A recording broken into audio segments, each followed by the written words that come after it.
Without being moral you can never be spiritual. अध्यात्म बन ही नहीं सकते। अब वो साधु लोग जो थे उन्होंने कहा नहीं, समाधि तो बिना, हमने कहा सब पाखंड, सब समाधि जो है पाखंड है, अगर उसमें मॉरल नहीं है तो। इमोरल आदमी कभी भी स्पिरिचुअल नहीं हो सकता।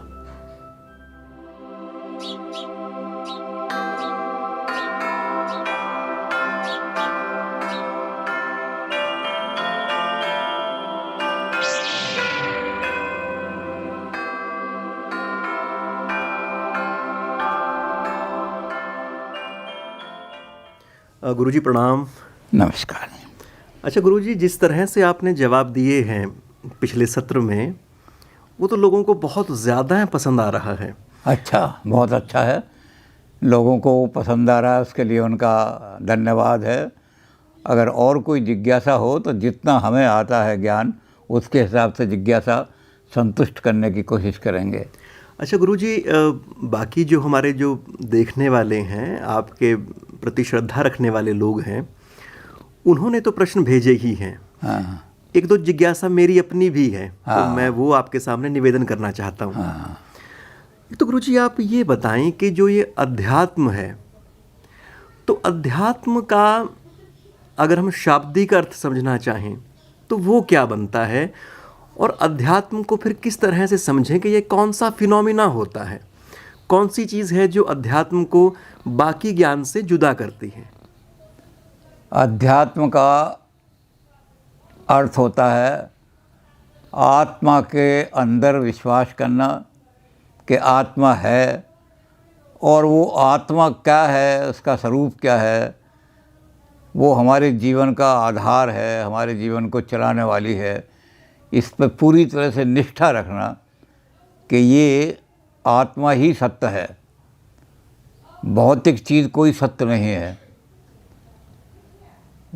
अब इसको अंग्रेज़ी में अगर कहेंगे आत्मा को तो स्पिरिचुअलिटी, लेकिन स्पिरिचुअलिटी का शब्द अध्यात्म को नहीं करता, क्योंकि स्पिरिट के मानी आत्मा नहीं है। अंग्रेज़ी में अनुवाद तो कर दिया इसका स्पिरिचुअलिटी, लेकिन स्पिरिट जो है अंग्रेज़ी में सोल है। सोल का अर्थ होता है आत्मा, स्पिरिट का अर्थ आत्मा नहीं होता। लेकिन सोल से अंग्रेज़ी में कोई शब्द नहीं बनता, तो इसलिए उन्होंने ज़बरदस्ती इसको स्पिरिचुअलिटी कर दिया है। आत्मा की सत्यता को, और आत्मा ही सुप्रीम है, आत्मा हमेशा रहने वाला है, आत्मा ही सबसे श्रेष्ठ है, इस बात में निष्ठा और इस बात में पूरा विश्वास करना, ये अध्यात्म का शाब्दिक अर्थ है। लेकिन अध्यात्म क्या है, इस पर बड़ा विवाद है। यहाँ पर एक यूजीसी ने, यहाँ एक बहुत बड़ा अम्बेडकर कॉलेज है, बीएड कॉलेज, उसमें एक या दो कॉलेज मिले हुए हैं, उसके बहुत बड़ा स्टाफ है। तो वहाँ था कि हम आध्यात्मिक शिक्षा विद्यालयों में लागू करना चाहते हैं। इसकी रूपरेखा बनाने के लिए यूजीसी ने एक प्रपोज़ल भेजा था, और वो प्रपोज़ल भी ऐसे आदमी के पास भेजा था जो बहुत ही शिक्षा क्षेत्र का उच्च कोटि का विद्वान है। वो नेहरू यूनिवर्सिटी के वाइस चांसलर डॉक्टर के शर्मा, उसको उसका उन्होंने सारा इंचार्ज बना करके कहा कि इस पर आप विचार लीजिए, सारे जितने लोग हैं टीचर्स। तो वहाँ उन्होंने सारे टीचर्स बीएड कॉलेज के, क्योंकि शिक्षा में लगाना था, तो बीएड कॉलेज के बहुत सारे टीचर्स उन्होंने वहाँ बुलाए, और उन्होंने कहा जो अध्यात्म पुरुष हैं, तो अध्यात्म पुरुष का जनरली जो मीनिंग लिया जाता है शाब्दिक अर्थ, वो ये चोगा पहन करके, लंबी लंबी मालाएं पहन करके, और दाढ़ी रखने वाले और जटाएं रखने वाले, इनको अध्यात्म पुरुष माना जाता है। तो उन्होंने टीचर्स के साथ साथ कि भाई हमने शिक्षा में अध्यात्म को लागू करना है, उनको भी बुला लिया, महात्माओं को। महात्मा कहलाते हैं वो। अब महात्मा लोग शिक्षा के बारे में ज़्यादा उनका चिंतन नहीं होता, उनका तो भगवान से मतलब है। तो डिस्कशन शुरू हुआ, उन्होंने बड़ी बड़ी बातें, किसी ने कहा जी बच्चों को विद्यालय के अंदर ध्यान लगवाया जाए, किसी ने कहा बच्चों को इस तरह से जाप कराया जाए, बच्चे जाप करेंगे तो उनकी आध्यात्मिक शक्ति बढ़ेगी, उनकी आत्मा की शक्ति जागेगी, आत्मबल जागेगा। तो वो बड़े बड़े महात्माओं ने सारा ही रखा। अब वो बीएड कॉलेज के जो टीचर्स थे वो भी सोच रहे थे इनको कैसे हम लागू करेंगे कि बच्चे को हम माला जपनी सिखाएं, और माला जपने में भी बच्चा कैसे माला जपेगा, ऐसे ही घूम घाम के उसने फॉर्मेलिटी पूरी कर दी माला की, तो क्या पता ना उसकी आत्मा जागी या नहीं जागी। तो ये टीचर सारे बीएड वाले, इन्होंने कोई ख़ास सुझाव नहीं दिए। उन्होंने कहा जैसा सिलेबस बन के आएगा हम वैसा लागू कर देंगे। सिलेबस बनाना सरकार का काम है, यूजीसी का काम है। यूजीसी जो सिलेबस देगी कि बीएड वाले टीचर्स को ये है, तो बड़ा कन्फ्यूजन हो गया। और उसमें उन्होंने अंत में फ़िलॉसफी वालों को कहा कि अब आप बताइए कि फ़िलॉसफी में इस अध्यात्मवाद के हिसाब से सिलेबस जो बनेगा उसमें क्या क्या चीज़ इंक्लूड की जाए कि जो आध्यात्मिक शिक्षा बन जाए। तो हमने जब उनको बताया, हमने कहा कि देखो योग ये कहता है, पतंजलि का योग ये कहता है कि यम और नियम के बिना कैवल्य प्राप्त नहीं हो सकता। जो साधन बताए हैं समाधि के, मेडिटेशन के जो साधन बताए हैं कि मेडिटेशन के रास्ते क्या है, साधन क्या है, मेथड क्या है उनके, उसमें सबसे पहले रखा यम, उसके बाद रखा नियम। तो मैंने कहा इसका मतलब है कि without being moral a man can never be spiritual. बहुत महत्वपूर्ण। तो वो सारे मॉरल एजुकेशन, हमने कहा पहले मॉरल एजुकेशन। अब मॉरल एजुकेशन में आप शिक्षा में कैसे करोगे उनकी प्रैक्टिकल लाइफ। मैंने कहा सबसे पहले है सत्य। सत्य का मतलब मैथमेटिकल सत्य नहीं, 2 और 2 4 होते हैं सत्य, या लॉजिकल ट्रुथ नहीं कि ए इज ए, ये सत्य। सत्य का मॉरल मतलब है वेरासिटी, ट्रुथ नहीं है। वेरासिटी का मतलब है कि जैसे आपका थॉट है वैसे ही आपकी स्पीच होनी चाहिए और वैसे ही आपका एक्शन होना चाहिए। तो मैंने कहा इसको सिलेबस में कैसे इनकॉर्पोरेट करोगे। आपके मन में क्या विचार हैं, आप वैसे ही बोल रहे हैं या कुछ और बोल रहे हैं, अंदर विचार कुछ और है, मन में कुछ और बोल रहे हैं। तो आप उनको एक फॉर्मेलिटी से पेपर तो सॉल्व करा दोगे, लेकिन उनके जीवन में ये परिवर्तन लाने के लिए क्या करोगे। तो अध्यात्म की शिक्षा कैसे दी जाएगी, इस पर विचार करो। और भी हमने कहा सत्य के बाद अस्तेय है। अब मैंने कहा अस्तेय का मतलब है कि जिस चीज़ पर आपका अधिकार नहीं है उस चीज़ को लेने की चेष्टा भी नहीं करनी चाहिए, ये मॉरल है। तो अध्यात्म बनने के लिए पहले मॉरल तो बनाओ। तो मैंने कहा ये तो है हमारी योगा की शिक्षा। लेकिन मैंने कहा इसी तरह से मैंने कहा यम है, 5 नियम हैं, उन सबको मॉरल बना करके तब आप जा कर के, जब आप यम और नियम का पालन कर लोगे तब जाके आप धारण, ध्यान और समाधि की ओर जाओगे। अगर आपके मन में ये मॉरल ही नहीं है तो समाधि लगी नहीं सकेगी। आपका मन जो है, अपरिग्रह कहती है कि जो आपकी जितनी नीड है, जो उससे ज़्यादा रखता है वो समाज का चोर है, उसे ईश्वर से, भगवान से का चोर है वो, उसको दंड मिलना चाहिए। तो मैंने कहा आपका, अगर आपने इसका पालन नहीं किया अस्तेय का और आप समाधि में बैठ गए तो आपका मन तो यही होगा कि वहाँ से रुपया लाना है, घर में 2 कुर्सियाँ आनी हैं। तो मैंने कहा इस चीज़ के लिए आप बनाइए अध्यात्म, ये है without being moral you can never be spiritual. अध्यात्म बन ही नहीं सकते। अब वो साधु लोग जो थे उन्होंने कहा नहीं, समाधि तो बिना, हमने कहा सब पाखंड, सब समाधि जो है पाखंड है अगर उसमें मॉरल नहीं है तो। इमोरल आदमी कभी भी स्पिरिचुअल नहीं हो सकता। तो अध्यात्म की ये परिभाषा तो योग ने दी। अब ये विस्तार से इसको करोगे तो बहुत लंबा हो जाएगा, यहीं गांधी जी ने कहा कि आदमी पाखंडी जो हैं वो माथे पे चंदन लगा लेते हैं, मालाएं डाल लेते हैं, ये अध्यात्म पुरुष हैं, इनकी आत्मा जागी हुई है। और वो हर तरह के वहाँ इनकम टैक्स की चोरी भी उनके आश्रमों में होती है। इनकम टैक्स को बुलाओ, ऐसा कोशिश करो कि टैक्स कम लगे हम पर। तो हर तरह का वहाँ अनियमितता, बेईमानी, पाखंड, और वो कहते हैं ये अध्यात्म पुरुष हैं, महात्मा जी की आत्मा जागी हुई है। तो गांधी जी ने कहा कि मैं उनको नहीं मानता अध्यात्म पुरुष। मैं कहता हूँ कि अध्यात्म पुरुष वो है जो सत्याग्रह कर सकता है। सत्याग्रह की पहली कंडीशन गांधी जी कहते हैं है जिनकी आत्मा जागृत है वही सत्याग्रह कर सकता है, और नहीं तो पाखंड होगा, सत्याग्रह नहीं होगा, वो दिखावा होगा, और वो दिखावा केवल एक राजनीतिक पाखंड होगा, सत्याग्रह नहीं हो सकता। तो आत्मा की जागृति का चिन्ह क्या है? सत्याग्रह। इसलिए गांधी जी ने कहा कि सबसे पहला दुनिया में सत्याग्रह ही हुआ है वो गीध हुआ है, और उन्होंने विस्तार से उसका वर्णन किया है। क्योंकि आप अगर इससे विस्तार से वर्णन कराएंगे तो आज एक ही प्रश्न का उत्तर दिया जाएगा। तो गांधी जी ने उसका बड़े विस्तार से वर्णन किया है। गांधी जी ने कहा जिस समय सीता का अपहरण हुआ तो वहाँ जंगल में बेचारे काम करने वाले लोग जो थे, कोल थे, भील थे, किरात थे, वो कोई ज्ञानी तो थे नहीं, लेकिन वो भागे एकदम। बड़े बड़े ऋषियों के आश्रम थे वहाँ।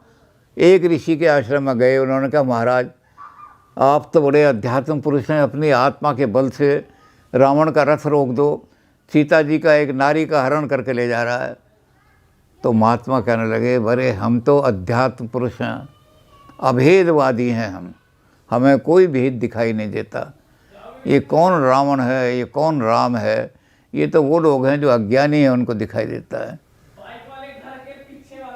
रावण ने सीता का हरण किया या राम ने सीता को हरण रखा, हमारे लिए दोनों एक से हैं।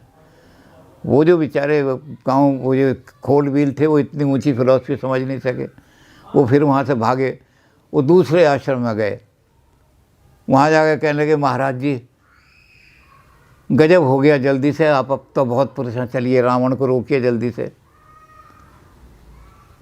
तो उन्होंने कहा कि ये सब माया है, ये सारा जगत माया है, जिनकी माया है उनको सारी चीज़ें, कौन सीता है, कौन रावण है, कौन राम है, सब एक ही ब्रह्म है, एक वो ब्रह्म, वो भी ब्रह्म है, वो भी ब्रह्म है।